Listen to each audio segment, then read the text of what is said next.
Open up the door, it's Dave! After I published the video about what costs more, gas or electric, there were a lot of questions about the total cost of ownership. And I intentionally just did that video about the cost of fueling it, of using gas or electric to take a car out, because I really wanted to just kind of compare those two elements. But you guys are right. When you ask the question, what's the total cost of ownership, there's a lot more to it than just the cost of fuel, because there's maintenance and insurance and all kinds of other things. So I wanted to take some time and break that down and go through it in a different way. Now, the challenge here is, it's not an easy comparison, because when you're talking about the costs, it's fairly straightforward. It's the cost of electric, which can vary, and it's the cost of gas, which can also vary. And then of course, there are some factors for the watt hours per mile, and there's also some factors for the fuel efficiency and how many miles per gallon you can get. But with all of these other things, there's many more variables. So I set out to try and think this through and come up with something. My spreadsheet the last time was a good idea, and I started off with a spreadsheet again, but I realized that wasn't going to quite cut it. So I came up with an alternate solution that I want to share with you.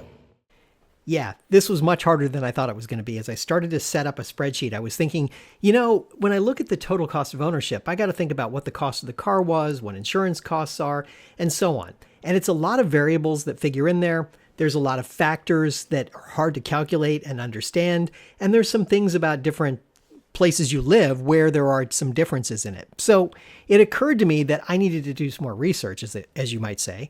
And I found Edmunds.com, one of these car sites, had already done the calculations and figured it all out. So I figured, hey, why reinvent the wheel? Pun intended. I'll go ahead and use their site. I will present it to you. I'm giving full credit to Edmunds. They did a great job of figuring this out. I will put a link to it below. You can go see what it looks like for your particular situation, because I think it's still helpful to do that.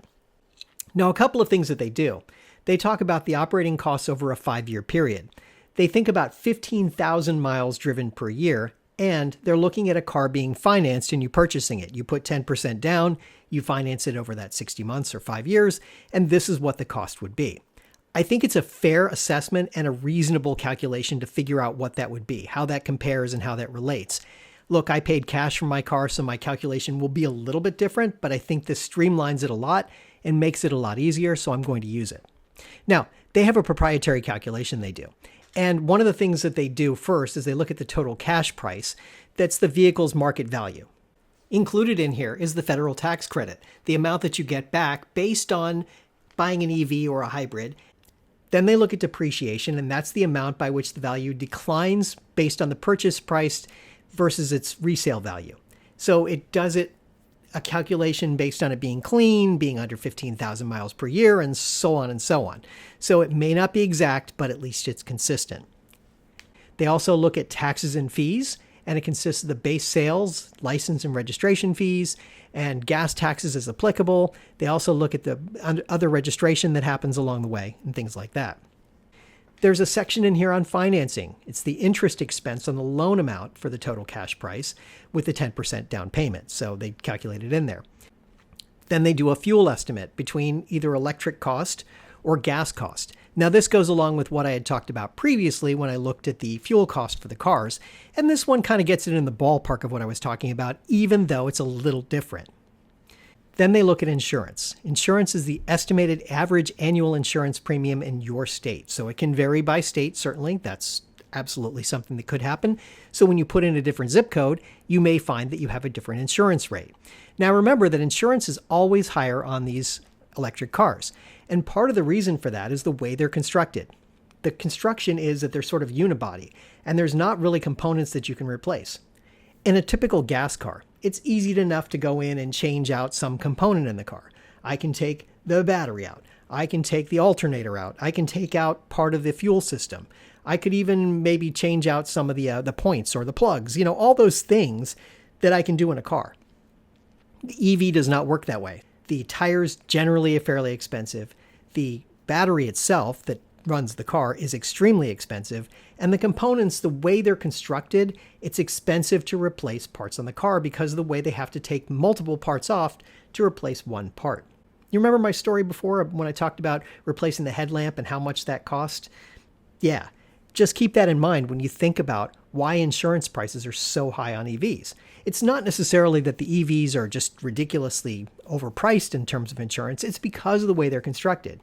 More EVs on the road may create an economy of scale and may bring it down to some degree, but for now, it's higher. Now, that's not true in every state. I do know my sister-in-law lives in another state, and her insurance rate went down when she went to an EV.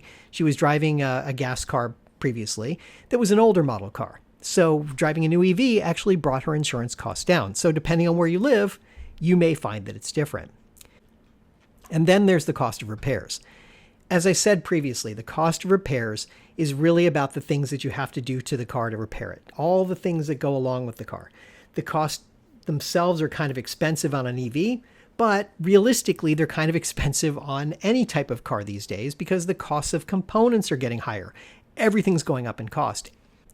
And honestly, the way they construct cars, whether it's an EV, a hybrid, or a fully internal combustion engine, they're all pretty complicated these days, and some of these components really require multiple components to be replaced at the same time.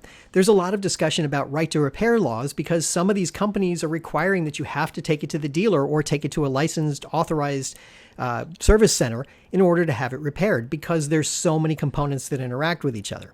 That's especially true of the EVs, but it's getting to be more true of some of the other cars. So just keep that in mind when you think about repair costs when you're looking at them.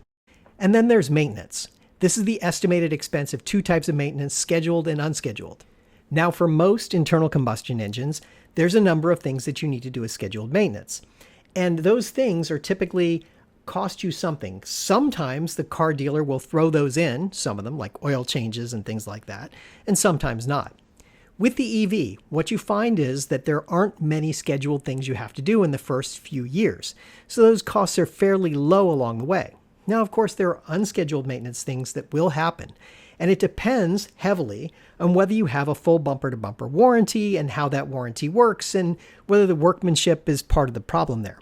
I know for my Tesla, the previous one I owned and this one so far, everything has been covered, so I haven't had an issue with paying for anything to this point. All of these factors appear in the chart below, and they're in that table so you get a sense of how they equate to something. And the total cost of ownership for the Tesla Model Y is $65,000. That's the way they calculate it. Now we can go in and we can look at the specific details year over year to see how this works out. What they do is they look at it year one, here's the individual costs that go along with it.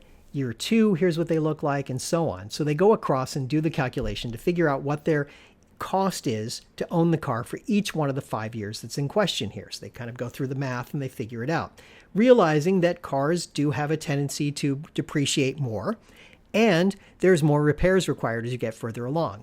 But bear in mind again that the EVs, some generally don't require a lot of maintenance, and they are covered bumper to bumper for the most part, all the way through that 5 years. But that's how we got to the $65,000 in that case. Now, let's go in and look at the Toyota RAV4 that my wife owns. As I look at this one, the total cost is, wow, much less. How did that work out? Well, again, it has everything to do with some of the costs that are associated with it. If we break it down into the individual costs over the 5 years, we'll see that that cost is very different. The costs of ownership, the depreciation is different, the cost of maintenance and repairs is different, and we see that over the course of the 5 years, the costs are all lower. I find that really interesting. So the total cost then is a lower cost when you look at the 5-year plan for a Toyota RAV4, even though the initial outlay, the cost of the car itself, is roughly the same no matter which car you get. Whether you get the RAV4 or whether you get the Tesla Model Y, those cars are similar in price, but yet the depreciation value is different and the repair costs are different, and therefore the total cost of ownership of a Tesla Model Y is significantly higher than the Toyota RAV4. Are you surprised by this? I actually was. I didn't think it was going to be that much different, but it is. So when we look at the total cost of ownership, wow, the Tesla is pretty expensive, isn't it?